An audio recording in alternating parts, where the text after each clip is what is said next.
दोस्तों, आप देख रहे हैं मेरा यूट्यूब चैनल कॉमिक्स तक। आज की कहानी का नाम है मायावी घोड़ा। किसी ज़माने में एक नगर में मोहम्मद अली नाम का एक बूढ़ा व्यक्ति रहा करता था।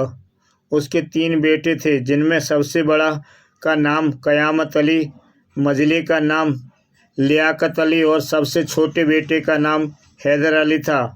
जब बूढ़े मोहम्मद अली का अंतिम समय निकट आया तो उसने अपने तीनों बेटों को बुलाया और उससे बोला, मेरे बच्चों, जब मैं मर जाऊं तो तुम तीनों मेरी कब्र पर पहले 3 रात जरूर आना। हम ऐसा ही करेंगे अब्बा जान, आप कतई निराश ना हो। और फिर एक दिन बूढ़ा मोहम्मद अली चल बसा और उसके तीनों बेटों ने नगर के ही एक कब्रिस्तान में उसे दफना दिया। पहली रात सबसे बड़े भाई क़यामत अली ने की बारी अपने पिता के कब्र पर जाने की आई, लेकिन वह बहुत आलसी और डरपोक था। अतः वह अपने सबसे छोटे भाई हैदर अली से बोला, भाई हैदर, मेरी तबीयत कुछ ठीक नहीं है, क्या तुम मेरे बदले आज रात पिताजी की कब्र पर चले जाओगे? मुझे कोई ऐतराज़ नहीं बड़े भाई, तुम आराम करो, मैं हो आता हूँ। हैदर उसी रात घर से निकला और कुछ देर बाद वह कब्र पर पहुंच गया। या खुदा, अब्बा जान की आत्मा को शांति प्रदान करना। ठीक आधी रात के वक्त सहस पिता की कब्र फटी और उसमें से उसके पिता की रूह बाहर निकली। अब्बा जान, कौन है यहाँ? क्या तुम मेरे सबसे बड़े बेटे हो? हाँ अब्बा जान, मैं आपका ही बेटा हूँ। तब बताओ बेटे, हमारे देश की हालत कैसी है? हमारे देश में पूरी शांति है अब्बा जान, और सभी खुशहाल हैं। सुनकर उसका पिता फिर कब्र में समा गया। अब्बू जान विदा हो रहे हैं, खुदा हाफिज अब्बा जान। फिर हैदर घर वापस लौट पड़ा। शायद अब्बा जान ने देश की हालत जानने के लिए हम तीनों भाइयों को 3 रात आने के लिए कहा था।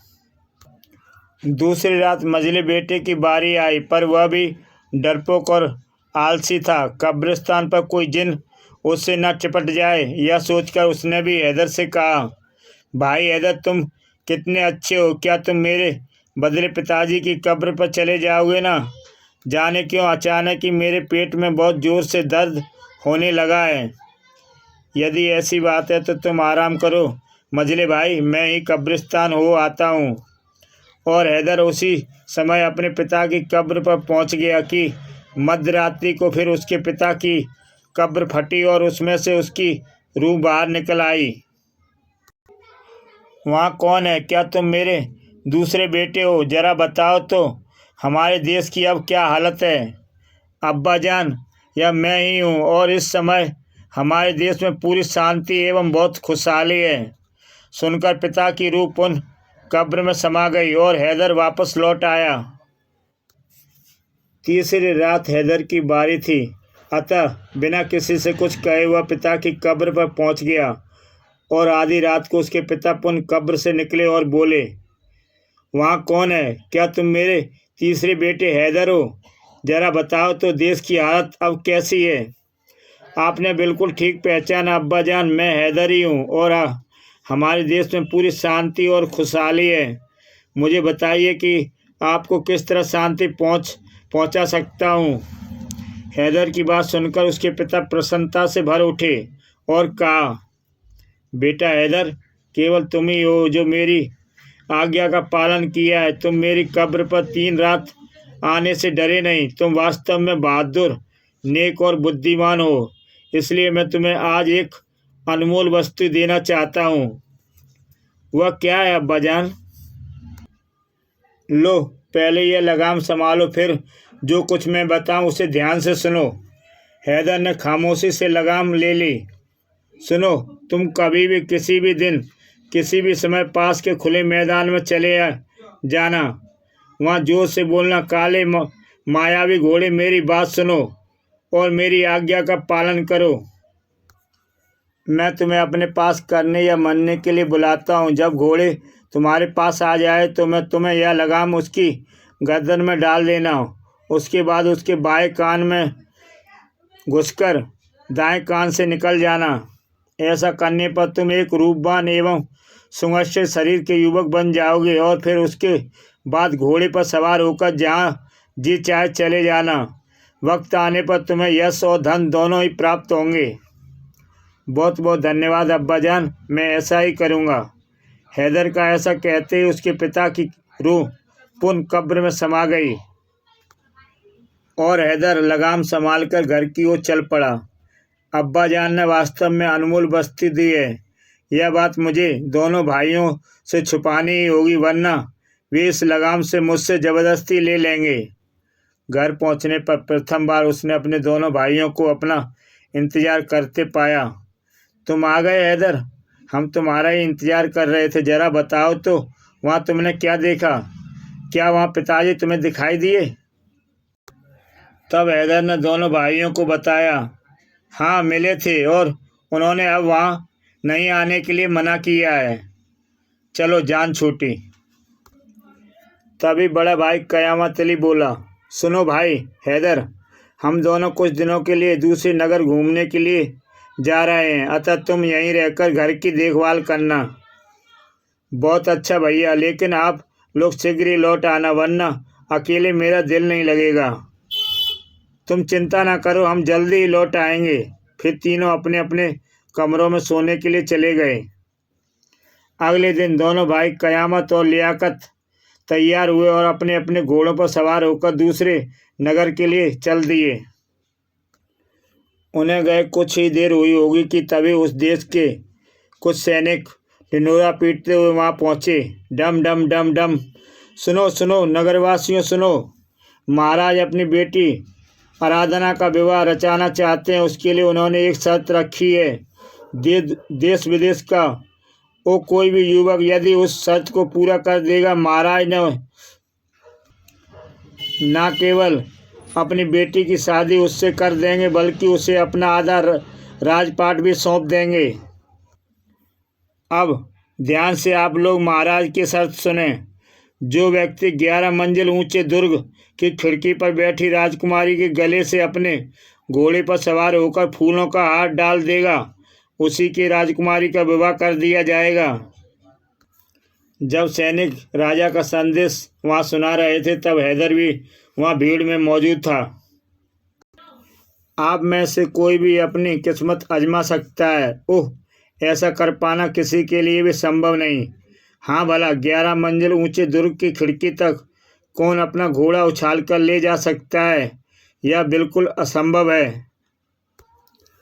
घोषणा सुनकर हैदर अली सोचने लगा, क्यों ना मैं अपना भाग्य आजमा कर देखूं। हो सकता है पिताजी का मायावी घोड़ा ऐसा असंभव कार्य को संभव कर दिखाए। और अगले ही दिन भोर होते ही हैदर लगाम लेकर कब्रिस्तान के निकट खुले मैदान में जा पहुंचा और जैसे ही पिता ने कहा था वैसा ही बोला, हे काले मायावी घोड़े, सुनो और मेरे आदेश का पालन करो। मैं तुम्हें अपने पास बुलाता हूँ, मेरे आदेश पूरा करो या मरो। परंतु कुछ दूरी पर काले रंग का एक सशक्त घोड़ा हवा से प्रकट होकर उसकी ओर दौड़ा। उसके दौड़ने से आसपास की जमीन बुरी तरह से कांप रही थी। वाह! शीघ्र वह मायावी घोड़ा हैदर के निकट पहुंचकर शांत खड़ा हो गया। हे नेक हैदर, बोल, तुझे क्या चाहते हो? तुम क्या चाहते हो? पहले जल्दी से इसकी लगाम लगाऊं। हैदर ने तुरंत उसे लगाम पहनाई, फिर उसके एक कान से होकर दूसरे कान से बाहर निकल आया। अब वह राजकुमारों के समान सुंदर और बलशाली लग रहा था। अगले ही पल वह उस मायावी घोड़े पर सवार हुआ और राजा के दुर्ग की ओर चल पड़ा। उधर राजा दुर्ग की ओर बहुत से नौजवान अपने अपने घोड़ों पर सवार दौड़े चले आ रहे थे। राजकुमारी आराधना दुर्ग की 11वीं मंजिल की खिड़की पर सजी सवरी बैठी आने वाले लोगों को उत्सुकता से देख रही थी। शीघ्र ही राजा दुर्ग से निकलकर बरामदे में आया और वहां एकत्रित लोगों को संबोधित करता हुआ बोला, ये अच्छे एवं बहादुर नौजवानों, तुम लोगों में से जो अपने घोड़े के साथ उस 11वीं मंजिल की खिड़की तक जाएगा और मेरी बेटी के गले में फूलों का हार डालेगा, उससे ही उसकी शादी होगी और मेरा आधा राज भी मिलेगा। हुर्रे, हम तैयार हैं, सभी राजकुमार एक साथ बोले। अगले ही पल एक के बाद एक घोड़े पर सवार युवक हाथ में फूलों का हार लिए 11वीं मंजिल की खिड़की की ओर छलांग लगाने लगे। लेकिन जब कोई भी व्यक्ति 11वीं मंजिल की खिड़की तक पहुंच पाने में सफल नहीं हो सका तो राजा के चेहरे पर निराशा छा गई। हे ईश्वर, तो क्या कोई भी युवक मेरी इस शर्त को पूरा नहीं कर पाएगा? तभी हैदर वहां पहुंचा। वाह, कितनी सुंदर है राजकुमारी। हे मायावी घोड़े, मुझे ही उसके समीप पहुंचना है। चिंता मत करो हैदर, मुझे तब तक इधर उधर चक्कर कटाओ जब तक कि मुझे गुस्सा ना आ जाए। राजकुमारी ने वैसा ही किया जैसे कि मायावी घोड़े ने कहा था। वह उसे दुर्ग के चारों ओर तेजी से चक्कर काटने लगा। यह देखकर राजा समेत सभी लोग आश्चर्यचकित हो उठे। मारे, ये क्या कर रहा है ये लड़का? कोई धनवान सिरफिरा लगता तो ऐसा ही है, परंतु उसके पास घोड़ा बहुत नायाब है। 11वीं मंजिल की खिड़की पर बैठी राजकुमारी भी उसकी इस हरकत पर हैरान हो रही थी। लगता तो वह बहुत सुंदर है और बहादुर है, परंतु उसकी यह गतिविधि किसी की समझ में नहीं आने योग्य नहीं। इधर दुर्ग के लगातार चक्कर काटते काटते घोड़े के मुंह से क्रोध की अधिकता से आग की लपटें निकलने लगीं। अरे देखो, उसके घोड़े के मुंह से लपटें निकल रही हैं। मायावी घोड़ा जान पड़ता है। तभी काले मायावी घोड़े ने हवा में एक लंबी उछाल भरी। अगले ही पल, आह, यही बहादुर मेरा पति होने योग्य है।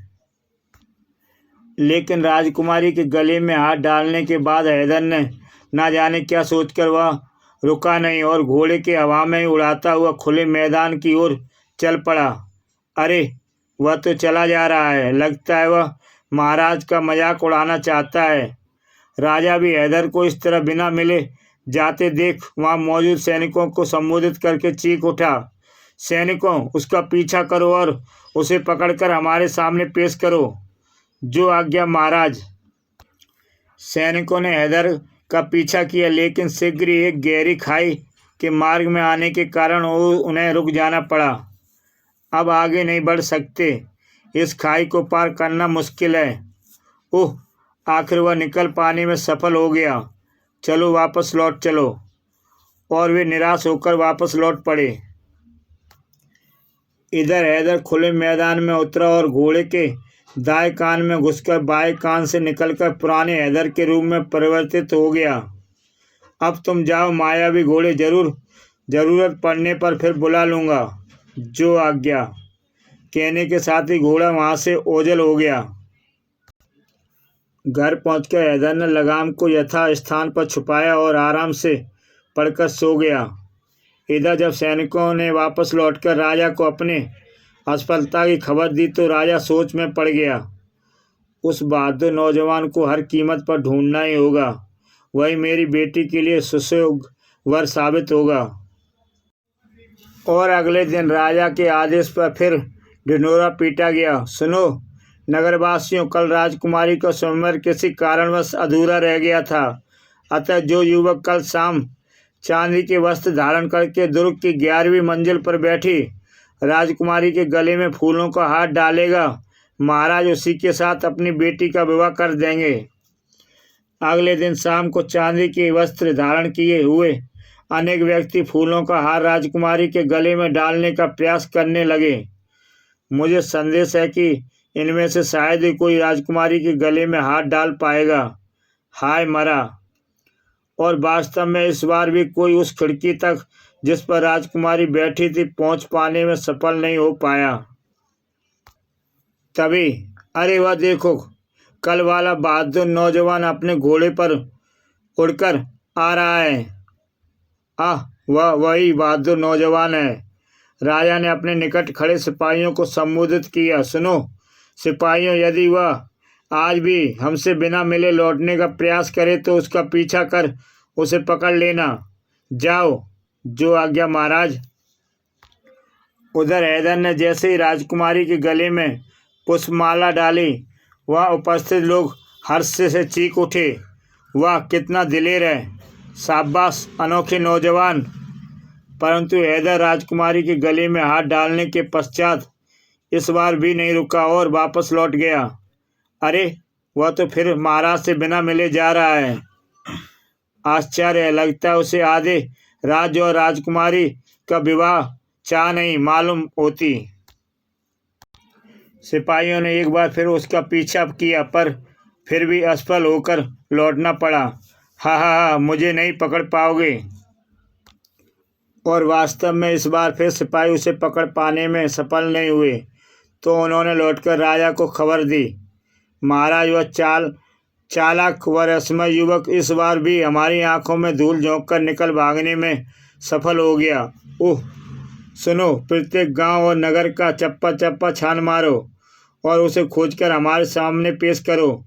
मुझे विश्वास है कि वह हमारे ही देश में कहीं रहता है और किसी कारणवश हमारे सामने नहीं आना चाहता। जैसी आज्ञा महाराज।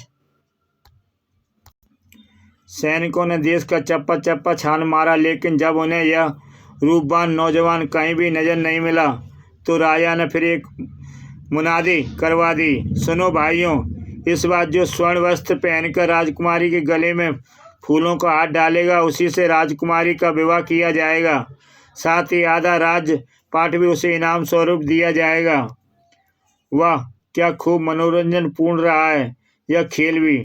लगता है महाराज मुझे हर कीमत पर खोज निकालना चाहते हैं, जबकि वे अपने उद्देश्य में कभी सफल नहीं हो पाएंगे। हैदर भी भीड़ में राजा का संदेश सुन रहा था, परंतु हैदर क्या जानता था कि महाराज उसे खोज निकालने के लिए क्या योजना बना चुके हैं। अगले दिन जब हैदर सोने के वस्त्र पहनकर राजकुमारी के गले में फूलों का हाथ डालने के पश्चात जैसे ही लौटने को हुआ, मुझे दुख है बहादुर नौजवान कि मैं तुम्हें घायल करने जा रही हूँ, लेकिन तुम्हें खोजने के लिए मैं ऐसा करने पर मजबूर हूँ। और राजकुमारी ने धनुष पर तीर चढ़ाकर बाण छोड़ दिया। राजकुमारी की कमान से छूटा तीर हैदर की बाँह में जा धंसा। आह! परंतु घायल होने के बावजूद भी हैदर वहाँ रुका नहीं और पलक झपकते हुए राजा और दुर्ग के इर्द गिर्द खड़े लोगों की नज़रों से ओझल हो गया। सैनिकों, जाओ और नगर का एक एक घर छान मारो। जिस किसी भी युवक की बाँह में तीर का घाव देखो, उसे तुरंत लाकर हमारे सामने पेश करो। जो आज्ञा महाराज। उधर हैदर ने मैदान में पहुंचकर घोड़े के एक कान में घुसकर दूसरे कान से निकलकर अपने पुराने रूप में आने के बाद घोड़े को छोड़ा और झटपट अपने घर पहुंचकर घाव पर पट्टी बांध ली। किस्मत अच्छी थी जो बच गया, वरना राजकुमारी ने तो मार गिराने में कोई कसर नहीं रख छोड़ी थी। फिर वह अपने बिछौने पर लेट गया, परंतु अभी उसे लेटे कुछ ही समय बीता हुआ कि प्रत्येक घर की तलाशी लेते हुए सैनिक उसके यहाँ भी आ पहुँचे। अरे सैनिक, तुम्हारे अलावा और जो कोई भी इस घर में रहता हो उसे यहाँ बुलाओ। फिलहाल तो इस घर में मैं अकेला ही हूँ। मेरे दोनों बड़े भाई कुछ दिन हुए दूसरे नगर घूमने गए हुए हैं। कहिए आपको क्या काम है मुझसे। एक सैनिक ने उसकी बाँह पर निरीक्षण करने के लिए जैसे ही उसकी कमीज की आस्तीन ऊपर उठाई, सभी चौंक उठे। तुमने बाँह पर यह पट्टी क्यों बांध रखी है? कल एक विषैले कीड़े ने काट लिया था। इसकी पट्टी खोलो और घाव का निरीक्षण करो। मुझे संदेह है कि यह झूठ बोल रहा है। जी बहुत अच्छा, अब समझा, महाराज ने मुझे खोज निकालने के लिए ही यह तरीका अपनाया है। तभी सैनिक ने हैदर की बाँह से पट्टी हटा दी। अरे यह तो घाव तो किसी कीड़े के कांटे का नहीं बल्कि तीर का है। ले चलो इसे झूठे को महाराज के पास।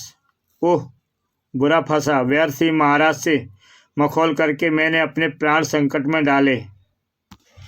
जब सैनिकों ने हैदर को दरबार में महाराज के समक्ष पेश किया, महाराज पूरे नगर में केवल इस युवक की बाँह पर तीर का घाव मिला है। ओह लेकिन यह तो वह रूपवान और बहादुर नौजवान नहीं लगता है जिसकी माँ पर मैंने तीर मारा था। तभी राजा गर्ज उठा, नहीं, यह हरगिज नहीं बहादुर नौजवान नहीं हो सकता जिसने 3 बार हमारी बेटी के गले में हाथ डाला था और जिसे हमारी बेटी ने तीर से घायल किया था। यह जरूर कोई झूठा और मक्कार है और इसने जानबूझकर ही अपनी बाँह पर तीर का घाव किया है ताकि हमारी बेटी से विवाह कर हमारा आधा राज हड़प सके। राजा काफ़ी क्रोधित दिखाई दे रहा था। फिर राजा ने कहा, सच सच बता दो ए मक्कार युवक कि तुम कौन हो, वरना याद रखो तुम्हारी बोटी बोटी कार का चील कौवों को खिला दी जाएंगी। आप मुझे गलत समझ रहे महाराज, मैं वही युवक हूँ, लेकिन इस समय वैसा रूपवान नहीं, क्योंकि उसके बाद उसने पिता की कब्र पर जाने से लेकर काले मायावी घोड़े के मिलने तक की सारी कहानी कह सुनाई। उसकी कहानी सुनकर राजा और राजकुमारी समेत सभी दरबारी आश्चर्यचकित हो उठे। सुनो नौजवान, क्या तुम अपनी सच्चाई को प्रमाणित करके दिखा सकते हो? हाँ महाराज, लेकिन प्रमाण पाने के लिए आपको कब्रिस्तान के निकट खुले मैदान तक चलना होगा। राजा मान गए और अपनी बेटी और समस्त दरबारियों के साथ उस मैदान पर पहुंच गए। हैदर अपने घर से लगाम लाया और बोला, हे काले मायावी घोड़े, सुनो और मेरे आदेश का पालन करो। मैं तुम्हें अपने पास बुलाता हूँ, आकर मेरे आदेश पूरा करो या मरो। उसका इतना बोलना था कि मायावी घोड़ा मैदान में प्रकट हुआ और उनकी ओर दौड़ा। आह, कितना सुंदर घोड़ा है! अरे! घोड़े के निकट पहुंचते ही हैदर ने उसकी गर्दन पर लगाम डाली और जैसे ही वह उसके एक कान में घुसकर दूसरी तरफ निकला, आश्चर्यजनक दूसरे कान से बाहर निकला एक रूपवान युवक के रूप में परिवर्तित हो गया। पिताजी, मैंने पहचान लिया, यह वही बहादुर युवक है। हाँ बेटी, अब हम इससे कोई संदेह नहीं रहा। तभी हैदर घोड़े पर सवार हुआ और आकाश में उड़ने लगा। हमें तुम्हारी सच्चाई पर विश्वास हो गया है नौजवान, अब नीचे आओ। और हैदर जैसे ही नीचे उतरा, राजा ने उसे गले से लगा लिया। बेटा, हमें तुम पर गर्व है। अब अपनी बेटी का विवाह तुमसे करने और तुम्हें अपना आधा राज्य देने के लिए तैयार हैं। धन्यवाद महाराज। पिताजी की आत्मा को आज कितनी शांति मिल रही होगी। लेकिन बेटा, हाथ डालने के बाद तुम भाग क्यों जाते थे? सामने क्यों नहीं आते थे? यदि तुम प्रथम बार ही सामने आ जाते तो हमें कम से कम इतना परेशान तो नहीं होना पड़ता। महाराज, मुझे डर था कि असलियत जानकर शायद आप मुझे पसंद ना करें और दुष्ट व्यक्ति जानकर फांसी पर चढ़ा दें। हैदर की बात सुनकर राजा के मन में रास आख संदेह भी जाता रहा और वे उसे आदरपूर्वक अपने महल में ले गए। अगले दिन राजा ने धूमधाम से अपनी बेटी का विवाह हैदर के साथ कर दिया। साथ ही उसे अपना आधा राज्यपाठ भी सौंप दिया। महाराज हैदर अली की जय हो! महाराज हैदर अली की जय हो! उधर जब दूसरे नगर में सैर कर रहे हैदर के भाइयों कयामत अली व लियाकत अली के कानों में हैदर के विवाह होने तथा उसके राजा बनने की बात पड़ी तो वह ईर्ष्या से बुरी तरह से जल भुन गए। समझ में नहीं आता भैया कि यह अनहोनी कैसे हो गई। वह तो निरा मूर्ख था, फिर भी वह सब कुछ उसने कैसे संभव कर दिखाया। मुझे दाल में कुछ काला मालूम पड़ता है, चलो चलकर उसी से पूछते हैं। और दोनों भाई तुरंत हैदर अली के महल में पहुंचे। अरे भाईजान, आप लोग आइए आइए। हैदर, हम तुम्हें यह जानने आए हैं कि हमारे यहाँ जाते ही तुमने यह वैभव कैसे प्राप्त कर लिया। कहीं तुमने हमसे कोई चालाकी तो नहीं की? ऐसी कोई बात नहीं भाईजान, आप लोग तशरीफ रखिए, फिर मैं आपको सब कुछ बताऊंगा। बस बस, और नाटक करने की ज़रूरत नहीं, बस हम जल्दी से असलियत बता दो। बिल्कुल ठीक, हम यहाँ बैठने के लिए नहीं आए हैं। जब काफ़ी आग्रह करने पर भी दोनों भाइयों ने उनके पास बैठना स्वीकार नहीं किया और हैदर ने उन्हें सारी बात बता दी, सुनकर दोनों भाई क्रोध से भड़क उठे। अरे धूर्त मक्कार, तो तूने इस तरह से हमें धोखा दिया, हमें पिताजी से मिलने नहीं दिया और खुद मायावी घोड़े को हड़प गया। अरे बेईमान, जरूर पिता ने वह लगाम मुझे हमें देने के लिए कहा होगा, लेकिन तेरे मन में पहले से ही बेईमानी थी, इसलिए तू अकेला उसे हड़प गया। यह आप लोग क्या अनाप शनाप कह रहे हैं? मैं तो बस बस बस, हमें और मूर्ख मत बना और जल्दी से वह लगाम हमारे हवाले करो। जब हैदर ने उन्हें अपनी एक भी सुनते नहीं देखा तो चुपचाप वह लगाम लाकर उन्हें दे दी। लीजिए भाईजान, यह संभालिए चमत्कारी लगाम। परंतु इससे पहले कि हैदर उन्हें मायावी घोड़े की अन्य विशेषताओं के बारे में बताता, दोनों भाई वहां से वापस लौट पड़े। अरे अरे ठहरिए, आप लोग कहाँ चल दिए? मेरी पूरी बात तो सुन लीजिए। बस बस, अब हमारे पास तुम्हारी और मूर्खतापूर्ण बातें सुनने की फुर्सत नहीं। बेचारे हैदर ने उन्हें रोकने की बहुत कोशिश की, परंतु लगाम पाने के बाद वे दोनों इतने प्रसन्न हो उठे थे कि उन्होंने रुककर हैदर अली की एक बात भी आगे सुनने की कोशिश नहीं की और सीधे खुले मैदान में जा पहुँचे। हे काले मायावी घोड़े, सुनो और हमारे आदेश का पालन करो। हम तुम्हें अपने पास बुलाते हैं, आकर हमारे आदेश पूरा करो या मरो। आवाज़ लगाते ही घोड़ा प्रकट होकर उनकी ओर दौड़ पड़ा। आ गया, अब हम भी किसी दूसरे देश में जाकर वहाँ के राजा की बेटी से विवाह कर आधा राज हासिल करेंगे। ठीक कहते हो लियाकत, इस मायावी घोड़े के बलबूते पर हम बहुत कुछ हासिल कर सकते हैं। घोड़े के निकट पहुँचते क़यामत ने उसके गले में लगाम डाली और दोनों उस पर सवार हो गए। चल ए मायावी घोड़े, हमें किसी ऐसे राजा के देश में ले चल जिसकी सुंदर कन्या हो। घोड़ा तुरंत आकाश में उड़ गया। यह तो सब कितना अच्छा लग रहा है। हाँ, हैदर मूर्ख था जो उसने इतनी आसानी से मायावी घोड़ा हमारे हवाले कर दिया। परंतु तभी घोड़े ने बुरी तरह से उछलना आरंभ कर दिया। अरे अरे मायावी घोड़े, यह क्या कर रहे हैं? हम गिर जाएंगे। तुम दोनों साधारण इंसान मेरे स्वामी हरगिज नहीं हो सकते। मेरा स्वामी तो वही हो सकता है जो मेरे दाएं कान में घुसकर बाएं कान से निकलकर सुंदर और बहादुर युवक बन जाए। अतः मैं तुम्हें अपनी पीठ पर सवारी नहीं करा सकता। जाओ मरो। कहने के साथ ही घोड़े ने उन्हें अपनी पीठ से उलट दिया। हाय आई! धरती पर गिरते के साथ ही उन दोनों के प्राण पखेरु उड़ गए।